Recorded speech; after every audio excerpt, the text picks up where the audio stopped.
Right then, where shall we start? Let's go for Todd Boehly, shall we? And the story that we've got in the mail here, Chelsea Civil War, is the headline.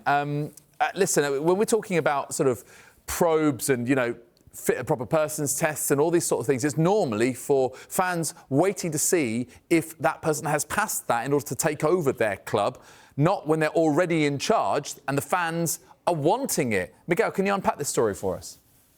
Well, it's bringing to a head, well, not quite a head, because I feel like this is going to go on, but it's bringing to yet another peak, an emotional peak, this long-running dissatisfaction, very justified dissatisfaction from Chelsea fans about the running of their club and the economic outlook of the owners.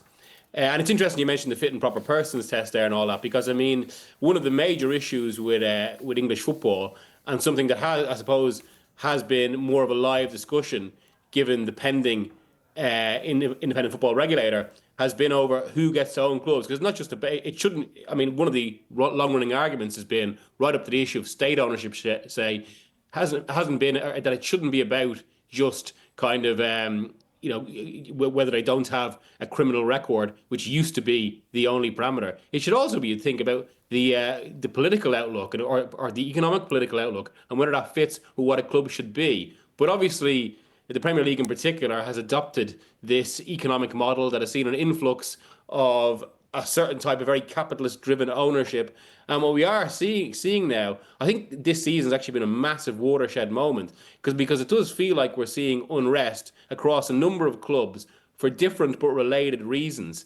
I can't really remember a season like it in that sense. And a lot of them are actually, of course, related to either the performance of clubs or linked to that, ticket prices.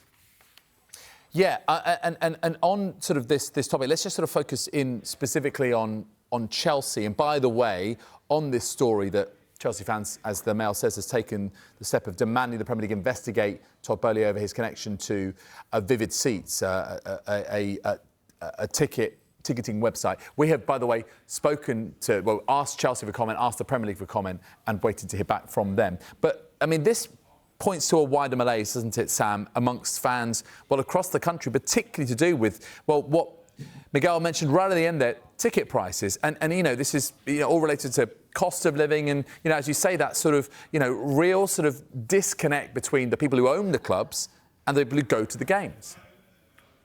Yeah, absolutely. And I think you're right to zero in on this particular story at the start of this, because it's actually quite extraordinary when you think about it just on a narrow scale.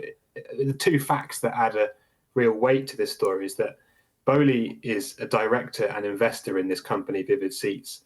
And this is an American website that resells tickets for considerably more than face value. Now, this website, Vivid Seats, is on the Premier League's list of unauthorized ticketing websites. That in itself is an extraordinary fact, that you've got a man who owns a Premier League club, and yet he also owns a business that's effectively banned by the Premier League. And they've also got the situation where Chelsea's own website stated last year that any supporters who are found to be selling tickets for more than face value, which is what Vivid Seats does, will be subjected to a club investigation and potential sanctions. So where does that leave Boehly as the part owner of this company? It's a very unusual situation, and clearly, as we've seen, the Chelsea Supporters Trust are not happy with it. I think the one thing I should say, just to make clear, though, is that you can't buy Premier League tickets from the UK on this website, if that makes sense. You have to be a sort of American visitor or someone who's outside the UK. So I think it would be illegal for anyone in England to use it to buy tickets here. But that's the sort of narrow issue on this one. But you're right in saying that the wider ticket issue is absolutely reaching boiling point, I think, now. And we've seen, Miguel mentioned it rightly, that this season's been a very vocal one for fans. But also I think it goes back to last season too. And you're starting to feel that rising tide of anger and real sort of dissatisfaction among supporters who are seeing these prices go up and up and up, and they're seeing their fans defend it with their clubs defend it with excuses about PSR and saying, oh, they need to get every penny, it all counts. But it's very hard to stomach that when a club is spending sort of £100,000 a week on one player's wages. Just really quickly, Miguel, one of the little quotes here from the Chelsea Supporters Trust, they quote a ticket for Liverpool's final home fixture of the season listed for almost £20,000. I wonder, should this be allowed to continue? And you know the urge to probe, or the request to probe Todd Boehly, etc., by the Premier League results in nothing. Do you think we might get essentially ultimately a change in profile of fan who attends these games because of the prices rising? I mean, it does feel like that is already happening. That discussion has been particularly prevalent around Manchester City this season, where there's been regular supporter complaints about, I suppose, supporters in there that have no affiliation to the club, or kind of just seem to be treating the day as tourists. And it does fit into something wider. I mean, as Sam excellently kind of surmised there are very specific details to this Boehly story.